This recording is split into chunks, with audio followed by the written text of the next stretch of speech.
सबसे ज्यादा कंजम्पशन शराब का कहीं है, खपत है, तो देश में सबसे ज्यादा मध्य प्रदेश में है। आदरणीय प्रदेशवासियों, ये दोनों बात मैंने क्यों कही? यहाँ ड्रग्स, अभी कोई दूसरा प्रदेश नहीं बचा, पंजाब भी नहीं बचा, जितना ड्रग्स का कारोबार मध्य प्रदेश से की धरती से होता है दूसरे किसी राज्य से नहीं होता।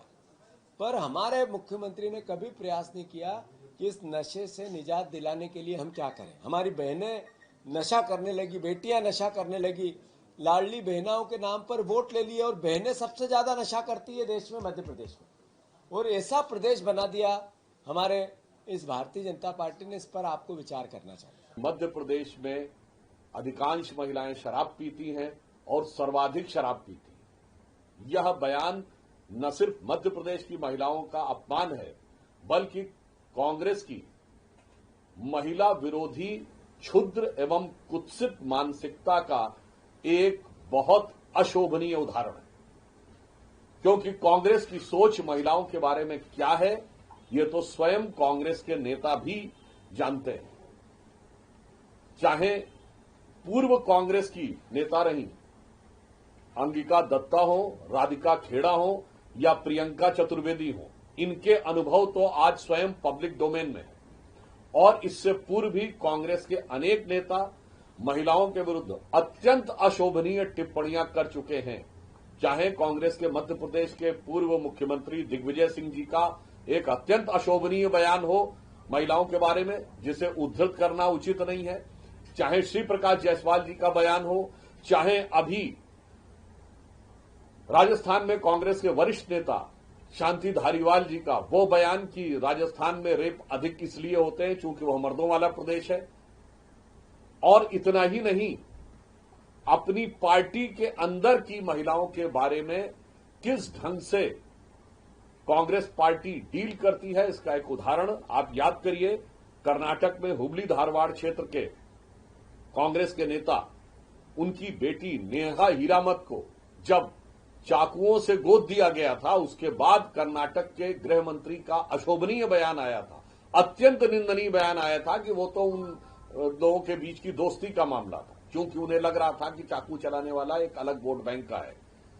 इसलिए, और इतना ही नहीं, महिला वर्ग के बारे में इनकी मानसिकता कितनी ओछी है और कितनी निंदनीय है, यह दर्शाता है कि कश्मीर फाइल्स और केरला स्टोरी जैसी फिल्मों में महिलाओं के साथ हुए भारत के इतिहास के सबसे विभत्स दुष्कर्मों के बारे में भी जिस ढंग का व्यंग, कटाक्ष और उपेक्षापूर्ण बयान था, वो इसको दर्शाता है।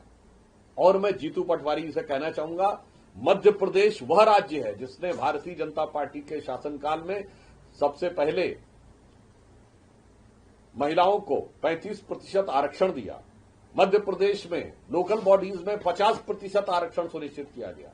देवी अहिल्याबाई की यह पुण्य भूमि है और वहां पर देवी अहिल्याबाई जी के ही नाम से महिलाओं के उत्थान के लिए पूरी एक योजना समर्पित रूप से काम कर रही है।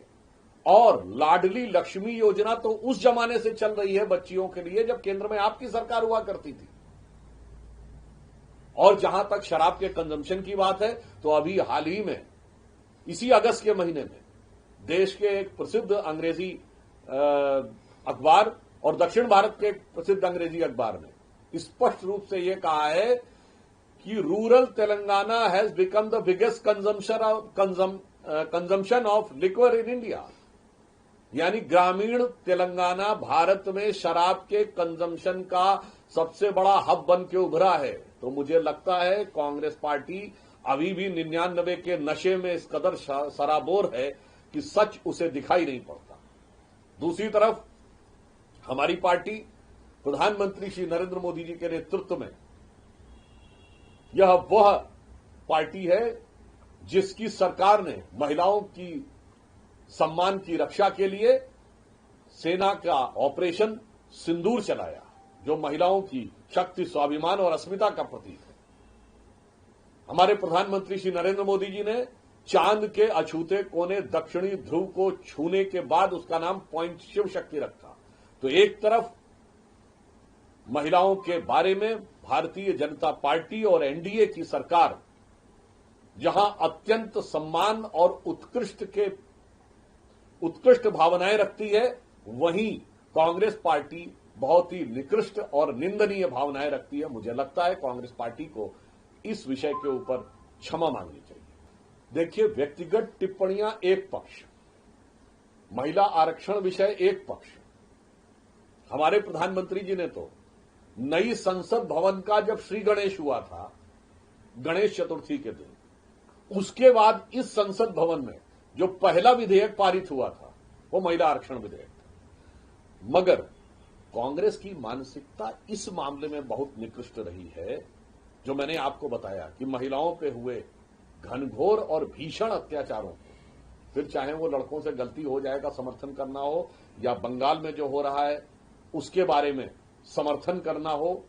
और इतना ही नहीं, ये अपने नेताओं की बात का सम्मान नहीं करते। केरल में जो विषय उठा है वो तो ओमन चांडी कांग्रेस के मुख्यमंत्री थे, वो फ्लोर ऑफ द हाउस के ऊपर बोले हैं कि केरल में संगठित रूप से हिंदू और ईसाई बच्चियों को और लड़कियों को कैसे टारगेट किया जा रहा है। देखिए, आप अपनी पार्टी के बारे में जानकारी नहीं रखते हैं। आप ये सोचते हैं कि आज के समय में जनता को पता नहीं लगेगा कि केरल में आपने क्या बोला और दिल्ली में आपने क्या बोला। इसीलिए मैं कह रहा हूं, कांग्रेस की राजनीति सिर्फ भ्रम और दुष्प्रचार पर आधारित है।